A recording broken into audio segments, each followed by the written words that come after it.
Okay, so in essence, this is what this section's all are about. 16.1 tells you relationship. If there's a relationship between the parties, so much so one of the parties there is in a dominant category, and that person takes an unfair advantage over the other person.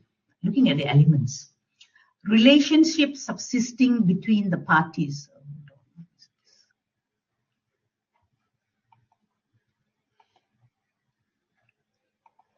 These are the words you're looking at. Relationship subsisting between the parties.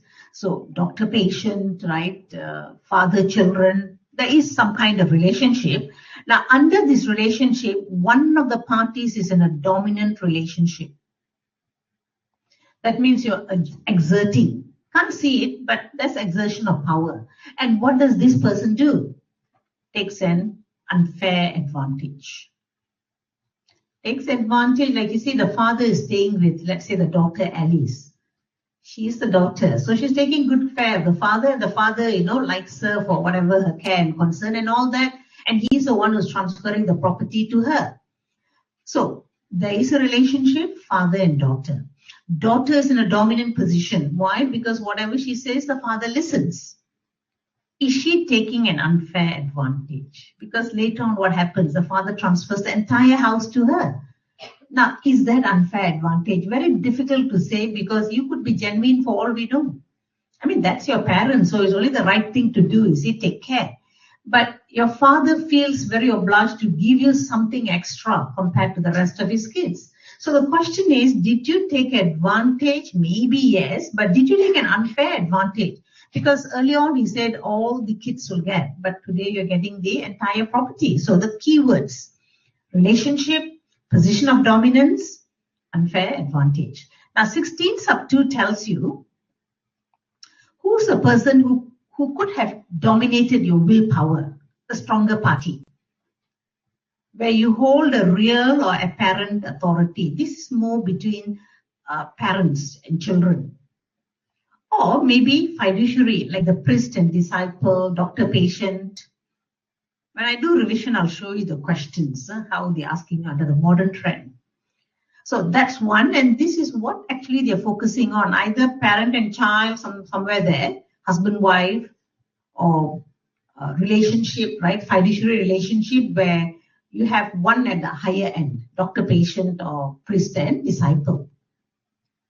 Or maybe the person you're dealing with, the mental capacity is affected. Now, why is it affected? Maybe because he's old, sickly, and etc. It can be any into that kind of direction where that person's capacity is affected. So most of the time they'll tell you things like very old, sickly, you don't know how to read and write. Like if you have read Maria's case, is a very, very good case touching on this.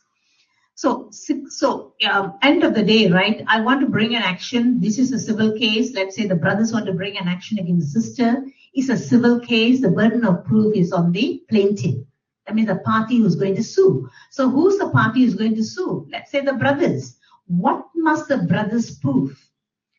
16 sub 1 and sub 2. See, when you prove 16 sub 1 and sub 2, you're trying to say that your sister has taken advantage of the position.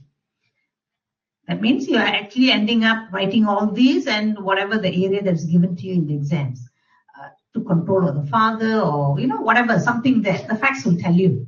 So what must the party who is affected, right, who felt cheated or betrayed, what must he do? Prove it. So what are you going to prove? 16 sub 1 and 16 sub 2. The burden of proof is on the parties who are, being betrayed in a way. Plaintiff, burden of proof on you. So when I say burden of proof, etc., civil cases, it's the plaintiff, so which means the brothers in our case study. Once the brothers have proved these two, that means what are they saying? There is a case of undue influence. If they can go that far to prove in law there's a case of undue influence, now the sister who's benefiting must discharge the burden under 16 sub 3. This is what this whole area is about. Discharging burden of proof.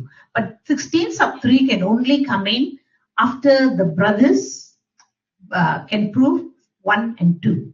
So fine, there's a case for undue influence already. Now, Alice come to the court and discharge the burden to show that there's no undue influence. The question is, can you discharge the burden? The facts will tell you something. If you can discharge the burden, good. If you cannot discharge the burden, then there's already a presumption of undue influence. So this is benefiting party.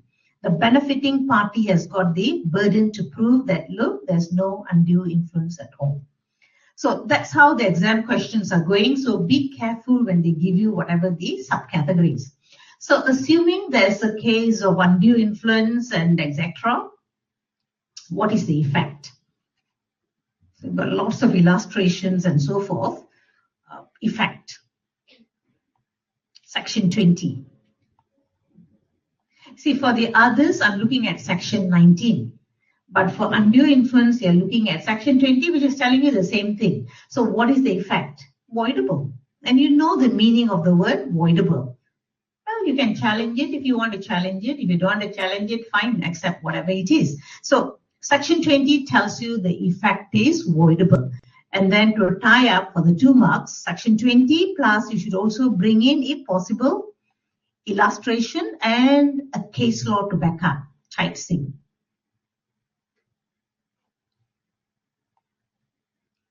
That's how you approach your answers. Okay, now let's go into some of these cases and illustrations. Okay, so looking into 16.1, 16.2 and 16.3, tab at least one case study. And I think one of the cases you can tab will be Chinuria's case. It's a Singapore case, but pari materia with Malaysian law.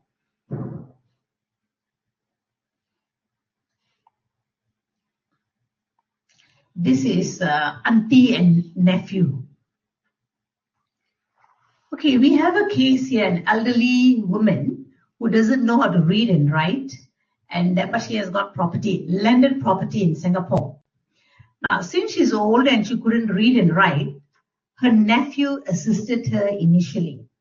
So as time went on, you find that the nephew was doing everything for her. And she felt so obligated, so she transferred the house. Executed a gift of landed property. She transferred a house in Singapore over to the nephew because he's been so nice. And then after some time, she said that she did not willingly do it and she contested the case. Now, the question before the law is there undue influence? Ask yourself whatever 16.1 and 16.2. Is there a relationship between the nephew and the auntie? Auntie and nephew, real relationship, right? Is the nephew in a position to dominate the will of the auntie?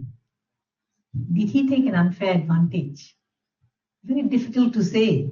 I mean, he got the house, but then, like I said, this is family kind of issues. So it's very difficult to say, did you really do all this so that your auntie will transfer the house over? We really don't know. But then for the exams, you have to go into 16 sub 1. You see, you tab on this kind of areas. Relationship, dominance, and unfair advantage. 16 sub 2 area. Who are these people who can dominate the willpower? Is the nephew in a position to dominate the willpower? Yeah, because auntie is old. She doesn't know how to read and write. If you give her a piece of paper, sign, they'll actually sign. There's so many cases, even when you can read and understand, you ask to sign and you will just sign. Do you really read the full contents? Hardly. People hardly do that. Like when you take a bank loan or whatever, right, some kind of agreement, 20 pages long, and then the officer will tell you sign here, sign there. Do you actually read everything before you sign? Or do you just sign, okay, because he said so, parking problem, you know, that kind of thing, sign here, sign there, and you just sign here, sign there. Do you really know what you're signing? That's a problem in practice. Even if you ask them what it means, they will not tell you. The general rule is that if you sign a document, whether you read, whether you understood, all that is irrelevant. You sign the document right, you're bound by the contents of the document. That's how the law will play. And then later you'll say, I didn't understand the language, whatever, right? Your excuses. No defense. That's the general rule. So, I mean, rightfully we should read the document and then if you don't understand, ask them and then only put in your signature. But in practice, it's always the other way around. So in this case, you see, he was definitely in a position, and she was an elderly lady. She couldn't read, write, etc. And the courts came up saying that there's a presumption of undue influence. But why? Now, the word set aside means not to recognize the transaction. You will see this word quite a number of times all over the text. Setting aside the document, the transaction means, fine, you're contesting, right?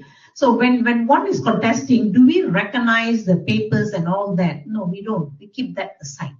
We are going with the new case. Let's see whether you win or not. If you win, then in your favor. But what if you don't win? Then we go back to whatever the old ones. Now the court here said there's a presumption of undue influence, but why? The woman was a feeble old woman. She was relying entirely upon her nephew for everything. Management of affairs were also left to him. So what is the presumption? You must have taken advantage of this situation. It's not fair, like I said, you see, but this is emotions, right? But this is a presumption. So what must the nephew do? 16 sub 3. Show the court you did not take advantage of this situation. There's no undue influence. Can you show that? If you can show, good for you. You can discharge the burden. But what if you can't discharge the burden? Then just do that. Right? So that's how these issues actually work. Now, another very good case, which also came up as an exam question, Salvat Hanim. Also set aside the transaction. Salvat Hanim is, the entire law is there, but a case often cited on discharge of burden. But it came out as an exam question using the facts of Salvat Hanim. Now, this is what happened in Salvat Hanim's case. This lady, not very well educated, but she's very rich. Now, when she got married to this guy, it's an arranged marriage. And her family is a very traditional family, no word of divorce and that kind of thing. So she got married to this guy who comes from an extended family. They all live together, the in-laws and the . So when she got married, that is why the danger of marriage. When you get married, you're not getting married just to the person, but you're also getting married to the family. This is a very good example of that. So this is what happened. She was living with the in-laws, and the husband told her this: you've got that much of land, why don't you transfer some of your land to my brothers? I am what I am because my brothers educated me and dash. So why don't you transfer some of your lands over to my brothers? That means her brother-in-laws. She's not happy.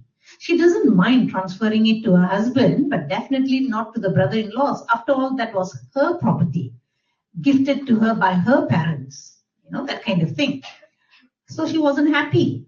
But this is what the husband and the mother-in-law told her. If you don't transfer, I will make sure that your husband divorces you.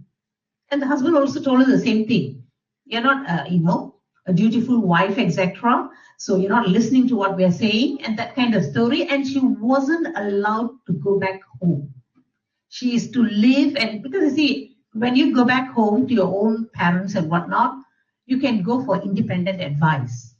But she wasn't allowed to seek any independent advice. She was within that vicinity only, kind of like toxic for her. So she had no choice, but she transferred the property unwillingly to the brother-in-laws. Fine, registration, whatnot. Now the land is in the brother-in-law's name. But unfortunately for her, the husband died after some time. And when the husband died, the in-laws evicted her from the property. She now files a suit to recover her property. Will she succeed? Ask yourself the three main areas. 16 sub 1.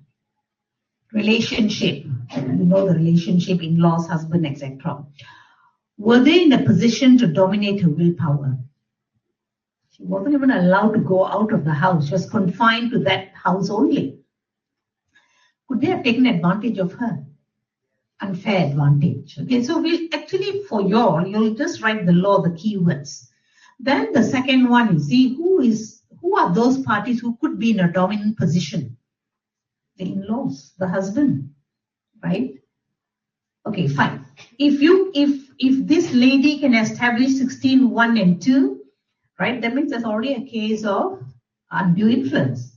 Who benefited? The brother-in-laws. Can the brother-in-laws come and say that, look, there's no undue influence? Can they discharge the burden? In this case, they couldn't. They were not able to discharge the burden to show that there was no undue influence. That's why the court said there is the presumption of undue influence. So in your exam questions, it's going to be like this, and you have to stipulate accordingly, see, whatever the sections. And then in brackets, you can put case studies or, illustrations or something like that. You might not have time to elaborate the illustration. 4 marks he's giving you in the exams.